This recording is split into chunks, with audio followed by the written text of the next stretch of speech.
আপনি digital marketing শিখেন, web development শিখেন, এআই এজেন্ট শিখেন, সাইবার সিকিউরিটি শিখেন, আপনি যাই শিখেন, আপনার যদি পার্সোনাল ব্র্যান্ডিং যদি ঠিক না থাকে তাহলে আপনি ক্লায়েন্টই পাবেন না। ক্লায়েন্ট যদি না পান তাহলে আপনি স্কিল শিখে লাভ কী?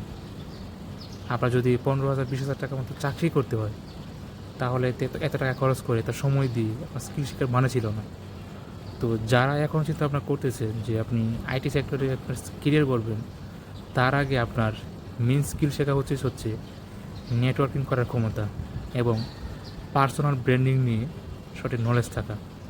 যদি আপনি এগুলো না জেনে শুধু স্কিল শিখে থাকেন তাহলে আপনার জন্য এই সার্টিফিকেট নিয়ে যে হতাশা থাকে না, তেমনই হওয়ার সম্ভাবনা আছে যেমন আমি আছি। কারণ আমি নেটওয়ার্কিং করতে পারি না, তাই কেরিয়ারে এখনও তলানিতে পড়ে আছি। তো যারা আইটি সেক্টরে কেরিয়ার করার চিন্তা ভাবনা করতেছেন তাদের উচিত নেটওয়ার্কিং করা এবং সফট স্কিল যেগুলো আছে সেগুলো খুব ভালোভাবে আয়ত্ত করা, তারপর হচ্ছে একটা ডিমান্ড দিকে একটা স্কিল শেখা।